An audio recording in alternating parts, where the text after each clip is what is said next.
नमस्कार दोस्तों। तो बहुत से दोस्तों ने पूछा और बहुत से डिवोटीज़ ने पूछा कि प्रभु जी आपने आर्य समाज क्यों छोड़ दिया? और आपने आर्य समाज छोड़ के इस्कॉन में कैसे आ गए?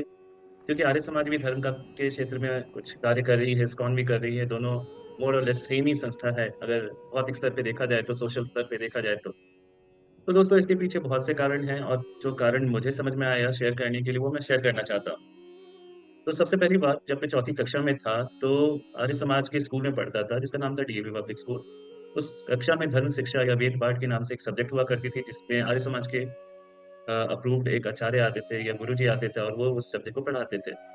तो वो सब्जेक्ट क्या होता था कि उसमें अलग-अलग विषय में बात होती थी। ज़्यादातर उसमें महर्षि दयानंद सरस्वती की जीवनी होती थी और कुछ-कुछ चीज़ें वेदों की भी होती थी, लेकिन ज़्यादातर उसमें यही होती थी कि महर्षि दयानंद सरस्वती ने ये किया, वो किया।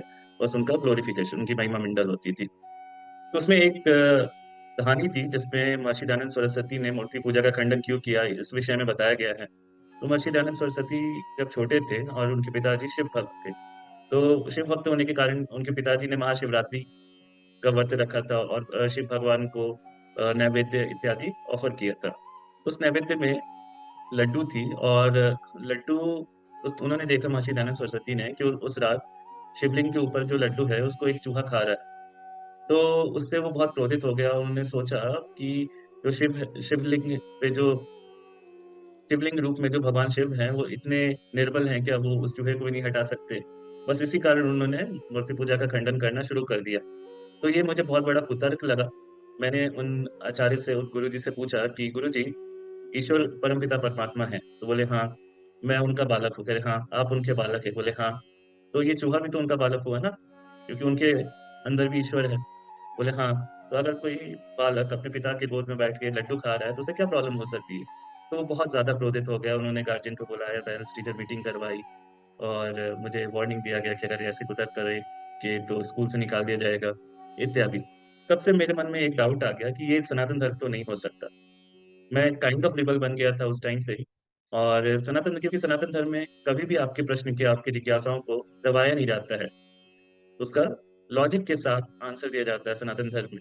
तो आप देखिए कि जितने भी हमारे ग्रंथ हैं, चाहे भगवद गीता ले लो, उसमें कृष्ण से अर्जुन पूछते हैं, अपनी जिज्ञासाएँ प्रकट करते हैं। फिर श्रीमद् भागवतम ले लीजिए, भगवता महापुराण जिसको कहते हैं। उसमें श्रील सूक गोस्वामी से ऋषि इत्यादि पूछते हैं। तो अलग-अलग लोग का परीक्षित महाराज पूछ रहे हैं, ऋषि इत्यादि पूछ रहे हैं। तो अलग-अलग ग्रंथों में ही हमें दिख जाता है कि यहाँ पे जिज्ञासाओं को बहुत ज़्यादा अहमियत दिया जाता है, उसे दबाया नहीं जाता है। तो यही चीज़ें मुझे आर्य समाज में नहीं मिली, ये चीज़ें मुझे इस्कॉन में आके मिली और मैंने भगवद गीता पढ़ी, फिर मैंने यहाँ के जो शिक्षा गुरु थे, उनसे मैंने बहुत से प्रश्न किए। बहुत ज़्यादा मैं कभी-कभी उद्दंडता पूर्वक भी मैं प्रश्न पूछता था एकदम बोल्डली शुरुआत के दौर पे और वो मेरे इन प्रश्नों को ऐसे बहुत सहज रूप में आंसर देते थे। ऐसा नहीं था कि वो क्रोधित हो जाते थे कि तुमने ऐसे क्वेश्चन क्यों पूछ लिया क्लास में और क्वेश्चन देने के साथ-साथ आंसर देने के साथ-साथ वो मुझे प्रसाद भी देते थे क्लास के बाद। तो धीरे-धीरे ऐसे करते-करते श्रील प्रभुपाद की बुक्स पढ़ते-पढ़ते मेरी सारी जिज्ञासाएँ क्लियर हो गई। मैंने कभी इमोशनल लेवल पे, सेंटिमेंटल लेवल पे भक्ति को नहीं अपनाया। मैंने हमेशा तत्व के आधार पे भक्ति को अपनाया है और शायद इसी कारण बहुत से उतार-चढ़ाव आने के बाद भी आज मैं टिका हुआ हूँ। तो ये तो पहला कारण था कि मैंने आर्य समाज से छोड़ के इस्कॉन क्यों जॉइन किया। दूसरा कारण ये था कि आर्य समाज के बहुत से प्रिंसिपल्स थे, जो कि सनातन धर्म के मूल सिद्धांत का खंडन करते थे। जैसे कि अष्ट विग्रहों की सेवा या आप कह लें कि मूर्ति पूजा। तो आर्य समाजी कहते हैं कि अष्ट विग्रहों की पूजा करना या मूर्ति पूजा करना पाप है। तो सनातन धर्म में आप अक्सर देख लेंगे कि भगवान शिव, भगवान श्री राम, दुर्गा माँ या भगवान कृष्ण का मंदिर है, वहाँ पे उनके विग्रह की सेवा हो रही है। तो ये पहला प्रश्न था कि क्या सच में इतने सारे जो लोग कर रहे हैं, वो पाप हैं?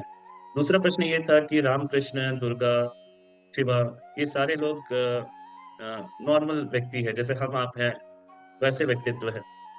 वो देवता नहीं है, वो कुछ भगवान नहीं है। उनका ये तर्क था। तीसरा तर्क ये था कि अ, पुराण जो है वो काल्पनिक है। किसी ने मन ग्रंथ वे में किसी को ऐसा कुछ कहानियों का वो आया शौक चढ़ा लिखने का, उन्होंने पुराण लिख दिया। तो ऐसे-ऐसे कुतर्क उन्होंने करे हैं। भगवता महापुराण के ऊपर भी बोला है कि भगवता महापुराण बोपदेव ने लिखा है। ये व्यासदेव जी का ये पुराण लिखित नहीं है, यानी कि श्रीमद् भागवतम की बात कर रहा हूँ मैं। तो इन सभी लॉजिक्स का खंडन मैं लेके आने वाला हूँ। कृपया इस चैनल के साथ बने रहें और आपका दिन शुभ हो। हरे कृष्णा।